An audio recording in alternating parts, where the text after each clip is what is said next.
Alhamdulillah, malam ini kita telah berada pada malam yang ke-21 dari bulan Sya'ban tahun 1444 Hijriah. 9 hari ke depan insya Allah kita akan memasuki bulan Ramadan. Itu artinya pengajian kita tersisa malam ini dan satu kali pertemuan pekan depan jika tidak ada halangan insya Allah. Oleh karena itu, untuk 2 pertemuan terakhir ini sama-sama kita akan membaca 5 ayat di dalam Al-Quran yang oleh ulama biasa istilahkan dengan ayatus siyam, ayat-ayat puasa, yaitu surah Al-Baqarah ayat 183 sampai dengan surah Al-Baqarah ayat 187. Allah Subhanahu wa taala berfirman, A'udzubillahi minasyaitonir rajim. Ya ayyuhalladzina amanu kutiba alaikumus syiyam kama kutiba alal ladzina min qablikum la'allakum tattaqun. Wahai orang-orang yang beriman, telah diwajibkan atas kalian berpuasa sebagaimana yang telah diwajibkan atas orang-orang sebelum kalian, agar kalian bertakwa. Ayat yang diawali dengan sapaan ya ayyuhallazina amanu adalah salah satu ciri dari ayat-ayat Madaniyah, yaitu ayat yang turun di Madinah setelah hijrahnya Rasulullah Sallallahu Alaihi Wasallam ke sana. Maka ayat ini turunnya di Madinah, tepatnya pada tahun kedua Hijriah. Maka puasa Ramadan itu mulai diwajibkan kepada umat Islam pada tahun kedua Hijriah. Sebelumnya itu yang diwajibkan adalah puasa Asyura, puasa 10 Muharram. Bahkan itu sudah Nabi kerjakan sejak beliau di Makkah, sampai kemudian turunlah ayat ini yang menjelaskan kewajiban puasa Ramadan. Setelah ayat ini turun, maka Nabi sampaikan kepada para sahabat, siapa yang mau tetap puasa, puasalah, dan siapa yang mau meninggalkannya maka tinggalkanlah. Sejak saat itu puasa Asyura berubah hukumnya menjadi sunnah, tidak lagi diwajibkan. Yang wajib adalah puasa Ramadan. Kutiba alaikumus syiyam, telah diwajibkan kepada kalian siyam. Siyam atau saum, makna awalnya adalah menahan diri. Ketika ada seseorang yang menahan diri untuk tidak melakukan satu aktivitas tertentu, maka itu disebut saum atau siyam. Maryam alaihissalam, ibunda dari Nabi Isa alaihissalam, pernah berkata, Inni nazartu lirrahmani saumah. Inni nazartu lirrahmani saumah. Sesungguhnya saya telah bernazar untuk Tuhanku bahwa saya akan saum, saya akan puasa. Inni nazartu lirrahmani saumah. Sesungguhnya saya telah bernazar untuk Tuhanku bahwa saya akan puasa. Puasa apa yang beliau maksud? Ternyata bukan puasa tidak makan tidak minum, tapi puasa yang beliau maksud adalah falan ukallimal yauma insiya. Saya tidak akan berbicara kepada manusia sepanjang hari ini. Ternyata puasa yang beliau maksud adalah puasa tidak bicara. Namun secara syariat, yang dimaksud dengan siyam itu adalah al-imsak anil muftirat min aklin wa surbin wa jima'in wa ghairiha min tulu'il fajri ila ghurubis syamsi ma'anniyah. Puasa adalah menahan diri dari apa yang bisa membatalkan, seperti makan, minum, dan jima' hubungan suami istri, mulai dari terbitnya fajar sampai dengan terbenamnya matahari dengan disertai niat. Maka puasa itu rukunnya hanya 2 saja, yang apabila kedua rukun itu sudah terpenuhi, sahlah puasa tersebut. Rukunnya yang pertama yaitu niat. Dan rukunnya yang kedua, menahan diri dari yang membatalkan. Yang pertama, niat. Niat pada puasa beda dengan niat pada ibadah lain, semisal salat. Kalau salat, niatnya disyaratkan di awal ibadah dan terangkai dengan ibadah tersebut. Itu sudah berdiri hendak salat, niat di hati, atau bahkan bisa dibantu dengan ucapan lisan. Begitu selesai niat langsung Allahu Akbar, terangkai. Tapi kalau puasa niatnya tidak mesti terangkai dengan awal ibadahnya. Awal ibadahnya puasa adalah terbitnya fajar, tapi niatnya tidak mesti pada saat fajar hendak terbit. Niat boleh jauh mendahului. Prakteknya di banyak masjid sekarang, biasanya antara salat tarawih, salat witir itu imam biasa mengingatkan kepada jamaahnya, niat untuk puasa besok. Nah, kemudian berniat padahal baru jam 9, setengah 10. Bahkan pulang dari masjid masih lanjut aktivitas makan dan minumnya. Tidak ada masalah. Tidak ada masalah. Karena sekali lagi niat untuk puasa itu tidak harus terangkai dengan awal ibadahnya. Satu. Kemudian yang kedua, ada perbedaan antara niat pada puasa sunnah dengan niat pada puasa wajib. Kalau untuk puasa sunnah, niatnya itu boleh setelah subuh. Untuk puasa sunnah, niatnya boleh setelah subuh. Di suatu pagi, Nabi SAW menemui istrinya Aisyah. Terus Nabi tanya, "Ya Aisyah, ma'aki syai'?" Aisyah, ada tidak sesuatu bersamamu? Maksudnya ada tidak yang bisa dimakan? Aisyah menjawab, tidak ada apa-apa ini ya Rasulullah. Maka Nabi kemudian bersabda, "Idzan fa inni shaim." Ya sudah, kalau begitu saya puasa saja. Jadi untuk puasa sunnah niatnya boleh setelah subuh, asal belum pernah makan dan minum sebelumnya. Tentu tidak bisa juga kalau sudah sarapan, kalau ya sudah kenyang sekali baru berniat puasa saja deh hari ini. Tidak bisa. Jadi asal belum pernah makan minum, niat puasa sunnah itu boleh setelah subuh. Ya, pagi-pagi begitu biar saya puasa deh hari ini. Itu boleh Pak, asal belum pernah makan minum. Untuk puasa sunnah.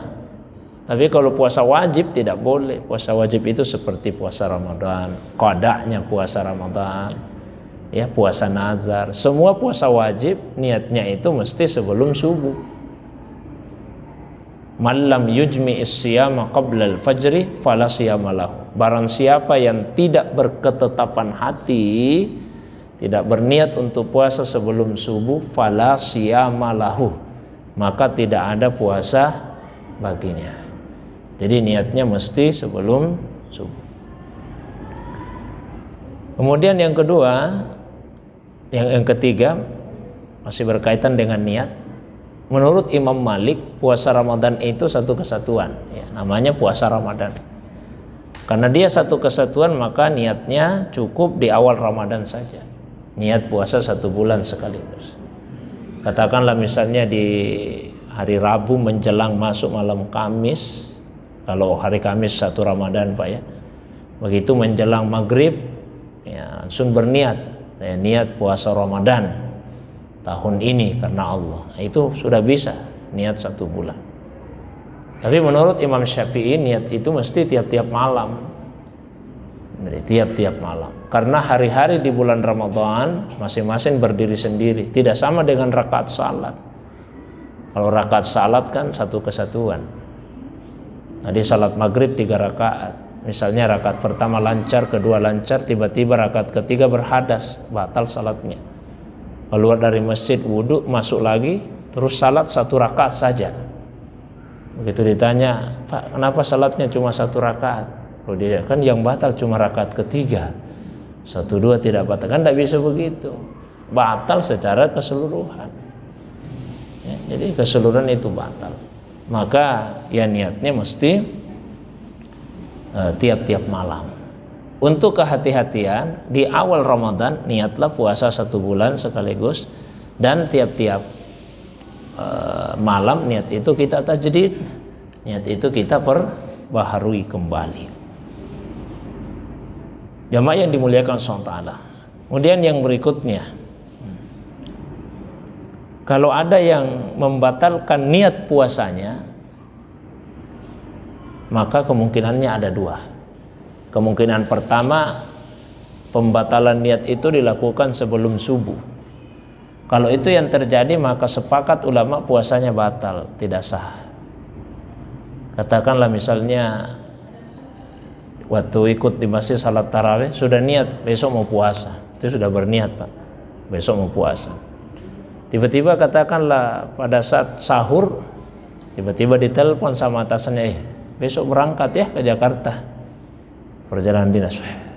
Kalau begitu jangan mesti puasa besok deh, karena mau safar juga. Dia sudah membatalkan niat puasanya. Ternyata besoknya tidak jadi berangkat. Puasa mah valid deh kalau begitu, tetap tidak sah puasanya, karena dia sudah membatalkan niat puasanya. Dan pembatalan itu dilakukan sebelum fajar, dan dia tidak berniat kembali sebelum fajar. Tapi kalau misalnya dia membatalkan niatnya setelah fajar, misalnya dia puasa Pak, jelas puasa, begitu di siang hari merasa loyo sekali, cuaca panas, sangat kehausan, tidak kuat Pak kayaknya puasa ini, membatalkan saja puasa aku. Begitu ambil air mau minum, tidak jadi deh. Meskipun tidak jadi, kalau menurut sebagian mazhab Malikiyah dan Hanabilah puasanya batal, karena niat menjadi rukunnya puasa. Tapi kalau mayoritas mazhab Syafi'i berpendapat tidak, kalau yang kedua ini. Kehati-hatian, hindarilah, jangan berniat untuk membatalkan puasa. Yang kedua, menahan diri dari yang bisa membatalkan. Yang disepakati ulama membatalkan puasa cuma 3 saja, selebihnya itu sudah beda pendapat.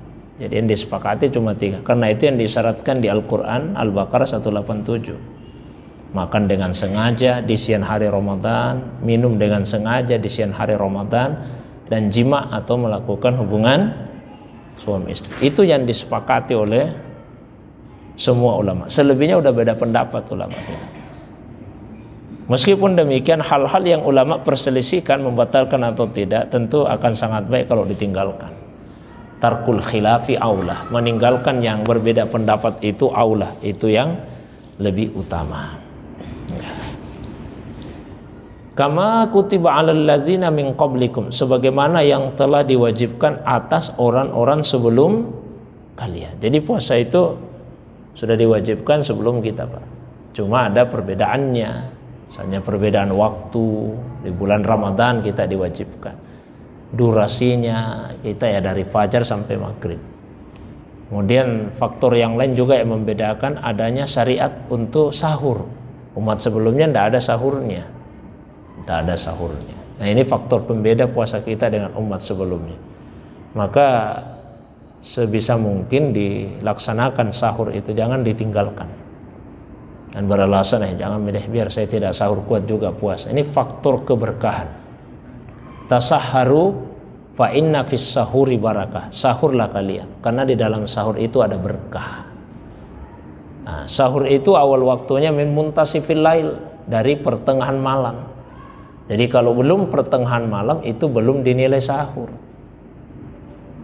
Pulang dari masjid baru jam 10 malam. Sahur memang mas saya deh. Jangan dibangunkan nanti, sama saya sahur. Itu belum sahur Pak kalau baru jam 10. Masih lanjutan makan malam namanya. Sahur itu dari muntasifil lail, dari lewat tengah malam, baru dihitung Pak itu. Tapi semakin dekat subuh semakin bagus. Sepertiga malam yang terakhir jalan subuh lah. Sahabat bercerita, tasaharna ma'a Rasulillah SAW. Kami biasa sahur sama-sama Rasul. Summa qumna ila salat. Setelah itu kami berdiri untuk salat subuh. Terus ditanya, kam kadra, berapa jaraknya antara sahur itu dengan selesai sahur dengan masuknya waktu subuh? Dijawab, qadruha khamsuna ayatan. Kalau baca Quran masih sempat baca 50 ayat. Yang sederhana, tidak begitu panjang ayatnya, tidak terlalu pendek juga. Dan cara bacanya juga sederhana, tidak terlalu cepat, tidak terlalu lambat. Nah, sekitar 10 menitan lah. Sehingga di Indonesia kan ada namanya imsak itu imsak. Meskipun dari segi istilah dia dikatakan orang rancu, secara istilah tidak ada masalah. Kenapa rancu? Karena imsak itu artinya menahan. Nah ini belum wajib untuk menahan, karena dimulai menahan itu masuk subuh. Tidak ada persoalan dari segi istilah. Yang jelas kita pahami bahwa waktu imsak itu bukan berarti sudah wajib untuk menahan, tidak makan minum, tidak boleh lagi, tidak, masih boleh. Tapi itu waktu kehati-hatian, ya, waktu kehati-hatian. Seperti kata sahabat tadi, ada jarak 50 ayat, 50 ayat antara sahur dengan masuknya waktu subuh. La'allakum tattaqun. Ya, puasa itu dimaksudkan untuk menjadikan kalian sebagai orang yang bertakwa. Nah, kalau ini sasarannya, rasa-rasanya tidak cukup kalau puasa itu hanya memperhatikan aspek fikihnya. Ya, kalau fikih itu kan sebatas yang penting sah saja, gugur kewajiban. Tidak bisa menjadikan kita orang yang bertakwa. Kalau ingin bertakwa maka ya tentu diperbaiki cara kita melaksanakan ibadah puasa itu, bukan hanya asal sah. Makanya ada istilahnya ulama kita, puasa dari segi zahir ada batinnya. Bagaimana mempuasakan hati, ya, bagaimana mempuasakan ruh kita, tidak mulahazah, tidak berpaling kecuali kepada Allah Subhanahu wa taala. Tapi paling tidak mempuasakanlah hati dari sifat-sifat yang tercela. Nah, sehingga betul-betul tattaqun. Ayyamam ma'dudat. Mungkin ada yang menangkap kesan, oh, diwajibkan puasa. Siapa tahu tiap hari kita wajib puasa. Maka Allah lanjutkan, oh tidak tiap hari. Ayyamam ma'dudat. Hanya pada hari-hari yang tertentu saja. Hari tertentu itu kapan? Nanti di ayat berikutnya disebut Syahrul Ramadan. Hari tertentu itu hari-hari di bulan Ramadan. Mungkin juga ada yang menangkap kesan, oh tiap orang barangkali wajib puasa. Maka dikasih keterangan, tidak, ada yang diberi keringanan, boleh dia tidak puasa. Meskipun tidak dilarang, boleh dia tidak puasa. Siapa itu? Satu, faman kana minkum maridan, siapa di antara kalian yang sakit. Sakit seperti apa itu? Ayatnya mutlak sifatnya sehingga ada yang memahami sangat longgar, pokoknya sakit apa saja. Matanya sakit tidak puasa, jarinya sakit tidak puasa. Tapi pendapat yang hati-hati, sakit yang dimaksud di sini adalah sakit yang apabila orang sakit itu puasa bisa memperlambat sembuhnya atau bisa memperparah penyakitnya. Berdasarkan penilaian dari orang yang ahli, tentu dokter, atau pengalaman dari orang yang sakit itu. Au ala safar, atau orang yang dalam perjalanan. Perjalanan seperti apa? Ayatnya juga mutlak. Tapi ulama memahami jarak perjalanan yang sama dengan jarak perjalanan yang membuat salat itu bisa dikasar. Kalau mazhab Syafi'i, ya jaraknya 2 marhalah. Sama dengan 4 barid, 48 mil, hampir 90 kilo. Nah, kalau orang yang sakit atau orang yang dalam perjalanan tadi memilih tidak puasa, karena boleh dia tidak puasa, dia memilih tidak puasa, ada konsekuensinya. Apa itu? Fa'iddatum min ayamin ukhar, gantilah pada hari-hari yang lain. Jadi konsekuensinya mengganti, bukan yang lain. Ada orang tidak puasa 2 hari di bulan Ramadan karena sakit perut, sudah kau ganti puasamu, sudah. Kapan? Saya bayar fidyah. Oh, tidak boleh. Kalau orang yang sakit yang masih sembuh bukan bayar fidyah, dia qada, mengganti. Orang dalam perjalanan mengganti. Kecuali kalau orang sakit yang sudah tidak bisa lagi diharapkan kesembuhannya, fidyah, Pak. Kemudian yang ketiga yang diberi keringanan boleh tidak puasa, wa 'alal ladzina yutikunahu. Dan orang yang berat menjalankannya, orang yang berat menjalankannya. Siapa itu? Ulama sepakat memberi contoh orang yang sudah lanjut usia.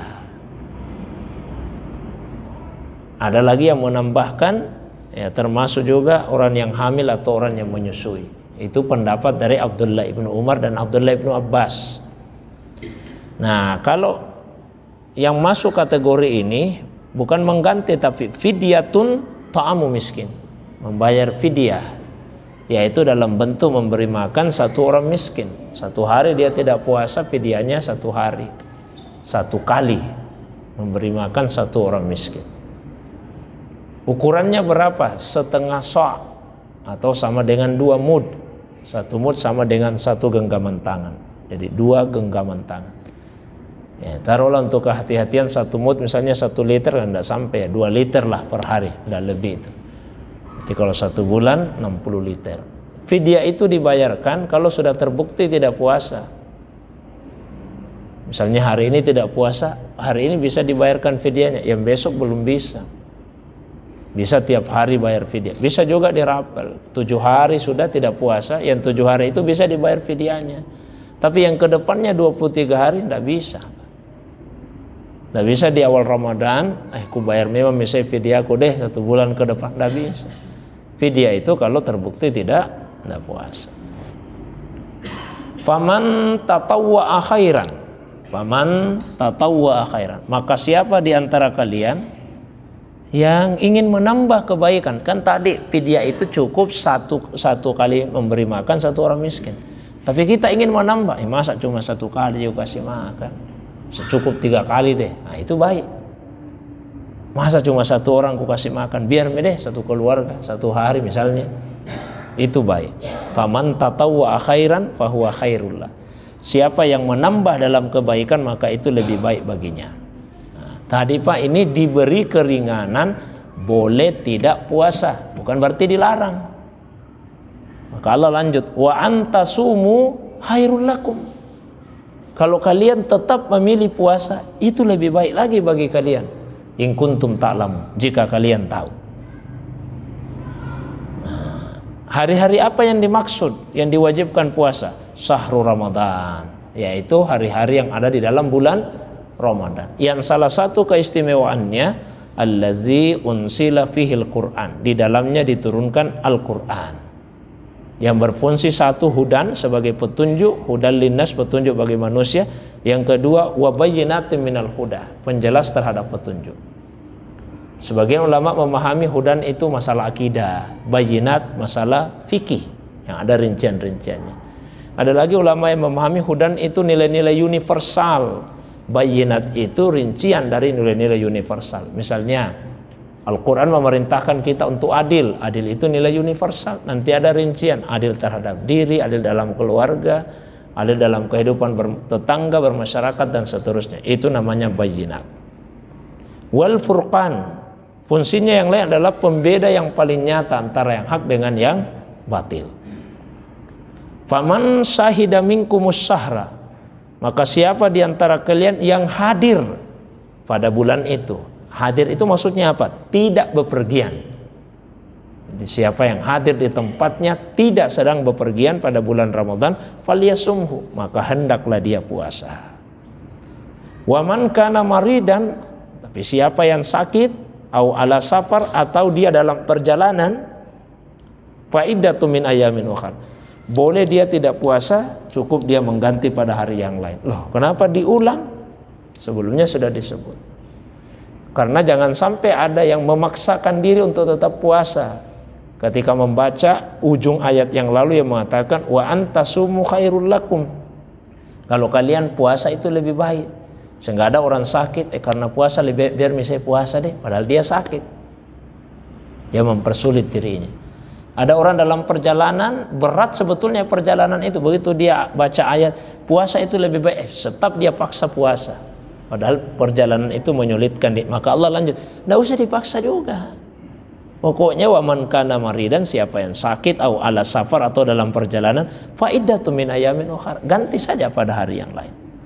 Karena prinsipnya yuridullahu bikumul yusra, Allah menghendaki untuk kalian kemudahan, wala yuridu bikumul usra, dan Allah tidak menghendaki untuk kalian kesulitan. Walitukmilul iddah, dan agar kalian menyempurnakan bilangan Ramadan. Kalau sudah sempurna, walitukabbirullah, besarkanlah Allah, bertakbirlah. Sehingga dalam mazhab Syafi'i, takbir Idul Fitri itu dimulai ketika matahari terbenam. Karena sudah sempurna bilangan Ramadan, walitukabbirullah, bertakbirlah, ala ma hadakum, sesuai dengan petunjuk Allah kepada kalian, wala'allakum tashkurun, agar kalian bersyukur. Saya kira itu dulu Pak, 3 ayat, nanti 2 ayat sisa pertemuan depannya.